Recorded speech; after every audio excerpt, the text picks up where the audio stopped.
He didn't sell himself. He didn't flatter the system. He just kept showing up until silence became the response. Billy Bonds gave more to West Ham than most players give to football. He built his name on scars, not soundbites. But when the England squads dropped, his name wasn't there, not once. They chose smooth passers. They chose polished faces.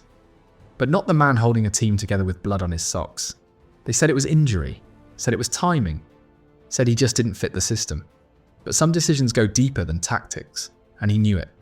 There were names, he never said them. But he never forgave them either. People who smiled in public and buried him in silence. They'll never be named in this story, but they'll feel it. He didn't need their approval, but he never forgot the price of being ignored. This isn't a story of missed caps. It's the story of a man who never needed one. Subscribe if you believe the hardest players are the ones silence tried to erase. He didn't leave with applause. He left with a silence that still burns. In 1994, Billy Bonds resigned as West Ham manager. But it wasn't just resignation, it was a removal. An unspoken decision already made behind his back. They handed the job to the man sitting next to him, the assistant. The one who'd been nodding through his meetings, studying his habits, waiting for the door to open. Or to close behind him. And it did. Years later, that man told his version of the story, put it in print, painted himself as a friend, said it was all just circumstance. Billy Bonds didn't flinch. He didn't argue. He just said one thing. Very liberal with the truth. I haven't spoken to him in 20 years. Quite pathetic. That was all. No names, no lawsuits. Just a statement cold enough to silence a room. Bonds had brought West Ham back up. Twice. He'd managed with dignity. Disciplined stars. Tamed egos. Protected the club. But when they had to choose, they picked the voice that knew how to speak to the cameras. And the man who led with silence walked out the same way. No interview. No lap of honour. Just the kind of exit England loves to forget. Quiet, clean, uncelebrated. But he didn't forget. He never did. Some players win over the crowd. Some win over the man in charge. Julian Dicks only won half that battle. He was the terrace hero. Tough, wild, untouchable. He played like the game owed him a fight every week. But under Billy Bonds, nobody was untouchable. Not even the fan favourite. Dicks kept getting sent off. Again and again. The fuse was short. The red cards came fast. One after another. Then came the breaking point. A late tackle. Another dismissal. Another headline. Bonds didn't yell. Didn't wave his arms. He just took the armband off him. Stripped the captain. Fined the wages. And told the press, this can't go on. His wages will again be affected. That was the line. Even legends had rules. And Bonds made sure Dicks followed them. Dicks didn't back down either. He once admitted, I had it in my mind that I was going to elbow him. Bang! Another match. Another fight. Bonds had to physically hold him back on the pitch, the manager grabbing the wild dog by the collar. Behind the scenes, the tension grew. In public, the loyalty stayed. But in that dressing room, one ruled and one resisted. There were even whispers Bonds would sell him. Cash in the cult hero to buy a goal scorer. He didn't, but he thought about it. And Dicks never forgot it. Bonds didn't need applause, he needed control. And if punishing the people the fans loved was the price of order, he paid it. They say loyalty goes both ways. But in 1991, loyalty got sold for a seat. West Ham launched a scheme. Not a transfer, not a tactical shift.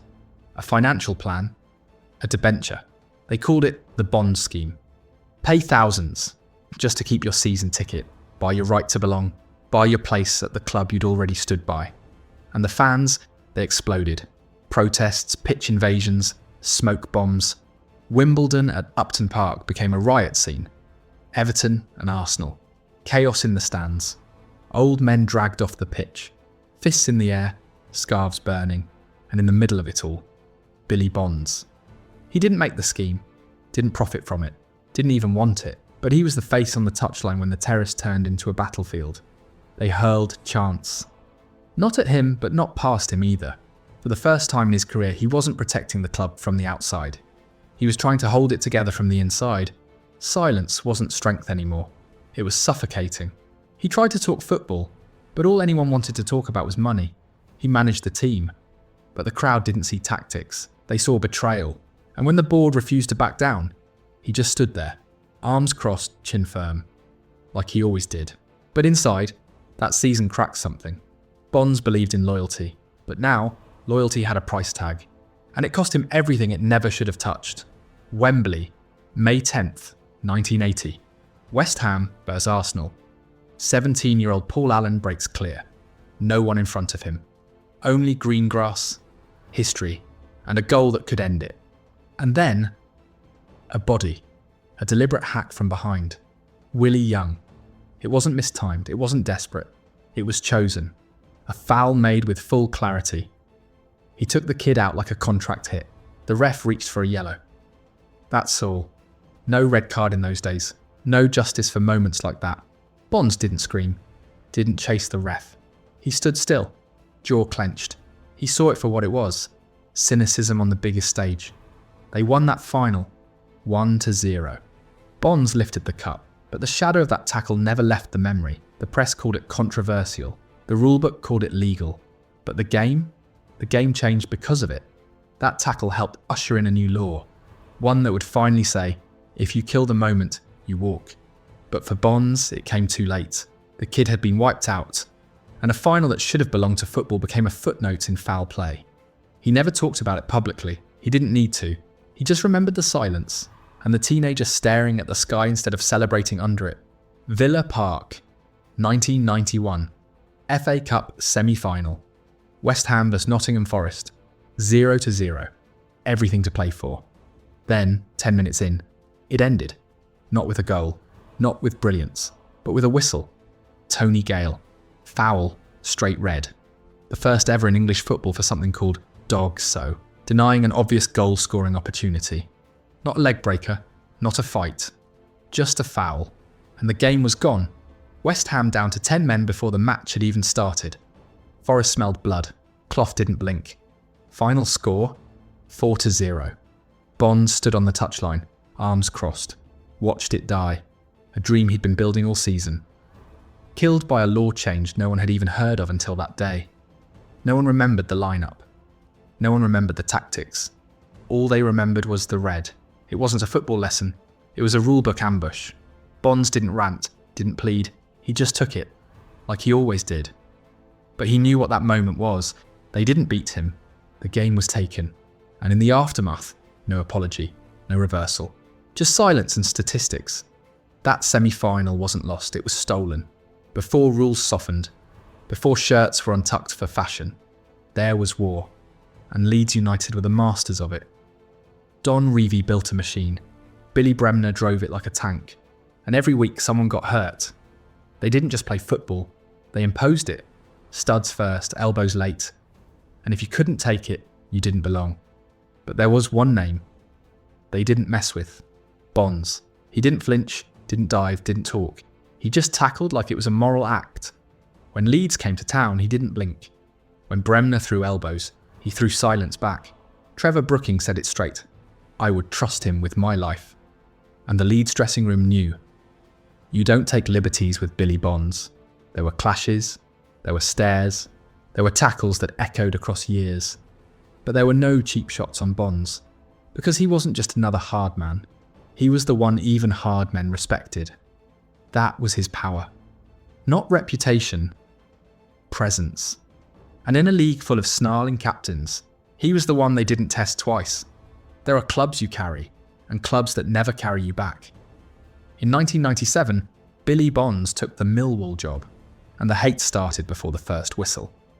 He wasn't just an outsider, he was West Ham, stamped in it, built from it. And that badge doesn't wash off, not in the eyes of Millwall. The appointment lit sparks. The crowd didn't hide it. They didn't chant his name. They watched, cold, unforgiving, waiting for a reason to turn. And when results dropped, they did. He managed 53 games, but there were no echoes of Upton Park, no pride, no myth. Just a man managing a team that never called him theirs.